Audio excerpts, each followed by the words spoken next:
मैं एक बार अपने कॉलेज की बुक्स खरीदने के लिए एक बहुत ज़्यादा बड़े बुक स्टोर पे गया था। वो बुक स्टोर काफ़ी पुराना था, लेकिन वो हमारे शहर का सबसे ज़्यादा बड़ा बुक स्टोर था। तो वहाँ पर बहुत सारी बुक्स पड़ी थी, लेकिन बहुत ज़्यादा ढूँढने के बाद भी मेरे को अपने सब्जेक्ट की वो बुक वहाँ पे नहीं मिली। मैं इधर-उधर घूम ही रहा था कि तभी मेरे को एक कोने में एक बहुत ज़्यादा पुरानी बुक दिखाई दी। उसके ऊपर न्यूज़पेपर का कवर चढ़ाया हुआ था और वो बहुत ज़्यादा बड़ी थी। पता नहीं क्यों, बट उस बुक को देख के मेरे को उस बुक को खोलने का मन, लेकिन जैसे ही मैंने उस बुक को खोलने की कोशिश करी, तभी वो फट के 2 हिस्सों में डिवाइड हो गई। मेरे साथ ये हुआ ही था कि तभी वहाँ पर उस बुक स्टोर में काम करने वाला एक आदमी आया और उसने कहा, क्योंकि ये बुक मेरी गलती की वजह से फटी है, तो मुझको इस बुक को खरीदना पड़ेगा। मुझको भी फ़ील हुआ कि इसमें मेरी गलती तो है। तो मैं गया और उस बुक को जाके खरीद लिया।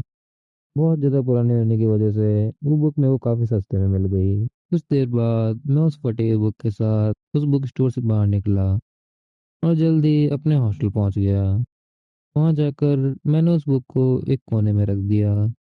अब उस बुक को पढ़ने का मेरा मन बिल्कुल खत्म हो चुका था। उस बुक को लाए हुए मुझको अब 6 महीने से ज़्यादा हो चुके थे और मैंने उसको हाथ तक नहीं लगाया था। एक दिन अपने रूम की सफाई करते वक्त मुझको वो बुक दिखाई दी।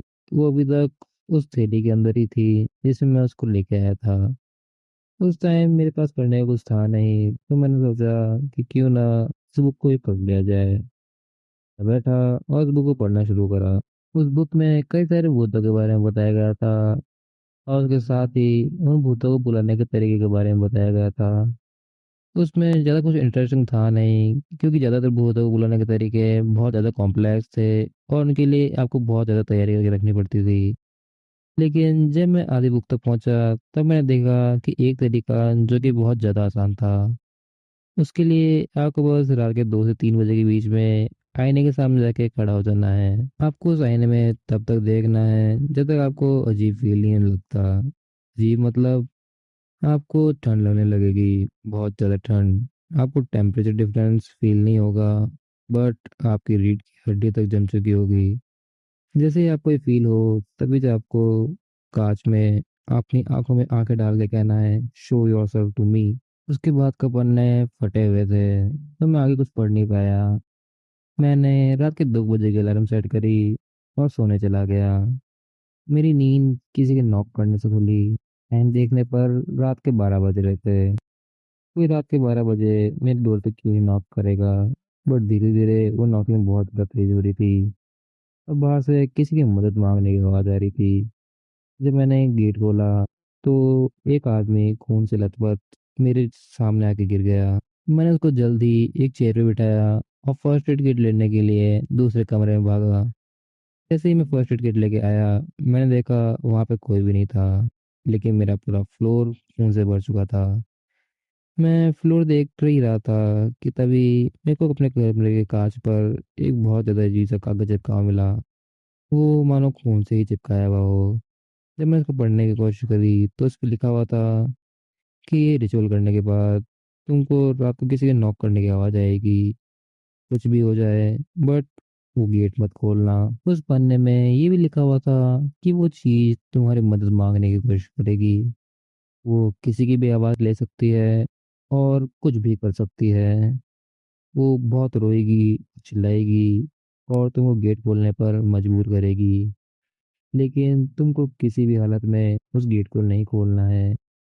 अगर तुमने वो गेट खोल दिया, तो मानो, जब मैंने उस पन्ने को ध्यान से देखा, तो मैंने पाया कि उस बुक का ही पन्ना था, जो कि मुझको उस कहानी के खत्म होने के बाद मिलना चाहिए था। मैं ये सब कुछ सोच ही रहा था कि तभी मेरे को एक बहुत ज़्यादा ज़ोर की आवाज़ सुनाई दी। ये आवाज़ सुनते ही मैं एक झटके से उठा। मैंने देखा कि ये आवाज़ मेरे अलार्म के ऑफ होने की थी। मैंने अपनी अलार्म बंद करी और अपने सपने के बारे में सोचने लगा। कुछ देर ऐसे ही सोचने के बाद मैं उठा और जाके पानी पिया।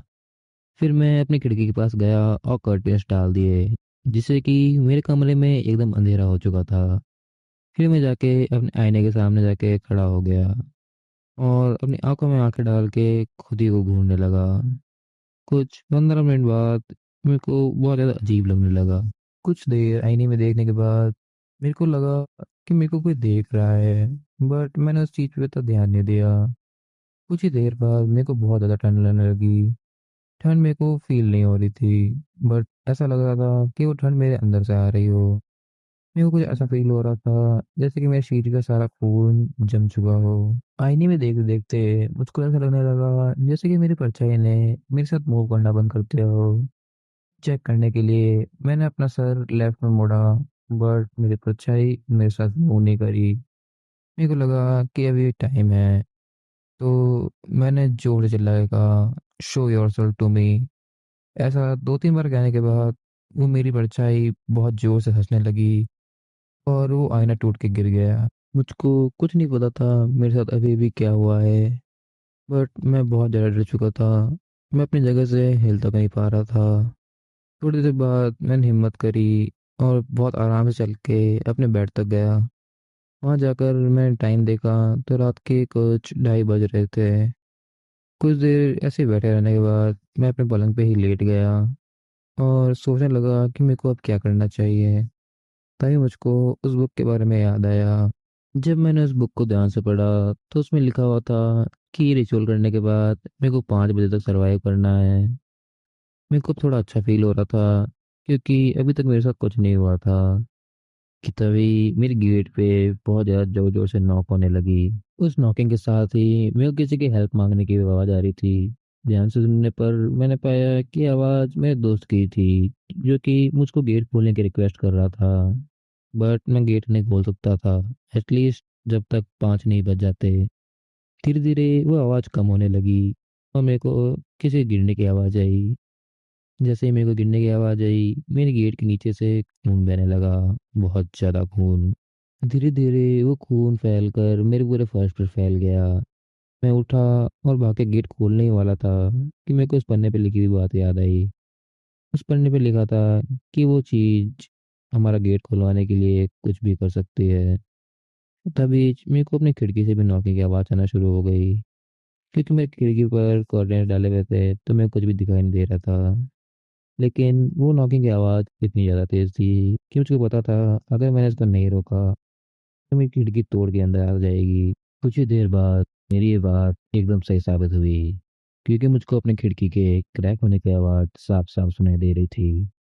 उस टाइम पता नहीं कहाँ से मेरे पास इतनी ताकत आई कि मैंने अपनी पूरी अलमारी उठाकर उस खिड़की के आगे रख दी। कुछ ही देर बाद मैंने देखा कि मेरी खिड़की पूरी तरह से टूट चुकी है।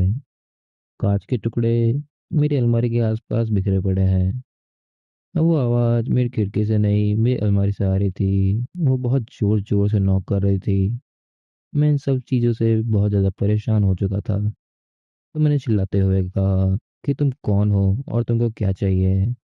मेरा ये कहते ही उसको भी पता नहीं किस तरह से गुस्सा आया और उसने अलमारी को धक्का देना शुरू कर दिया।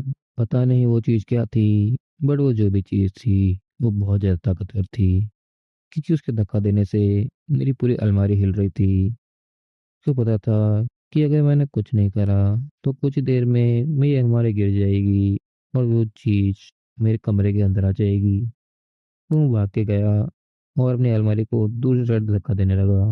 उसको बहुत ज़्यादा दर्द हो रहा था, क्योंकि पूरा फर्श कांच के टुकड़ों से भरा पड़ा था और शायद कुछ कांच के टुकड़े मेरे पैर के अंदर तक जा चुके थे। लेकिन मैं कुछ नहीं कर सकता था, क्योंकि उस चीज़ का धक्का बहुत तेज हो चुका था।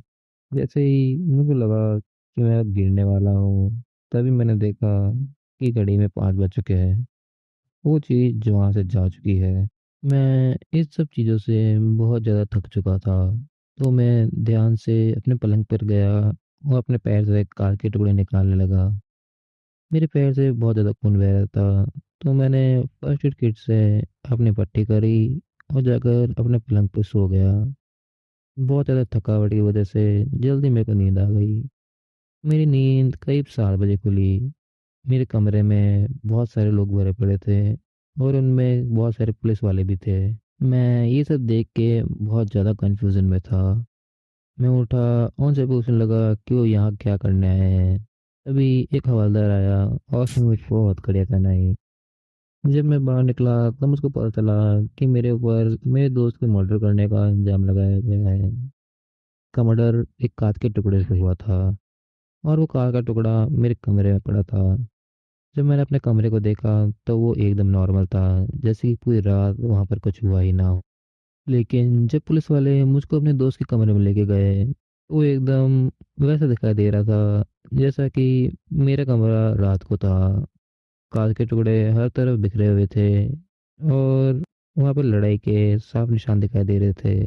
मैं ये सब देखकर रोने लगा, लेकिन पुलिस वालों ने मेरे पे बिल्कुल भी दया नहीं दिखाई और मेरे को उठाकर जेल में ले गए।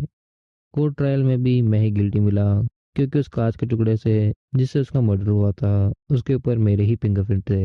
अभी मैं जेल में हूँ और मैं बस आपसे इतना ही कहना चाहूँगा कि अगर आपको कोई भी अजीब सी बुक में कुछ भी अजीब सा दिखावा मिले, उसको ट्राई करना बिल्कुल भी ज़रूरी नहीं।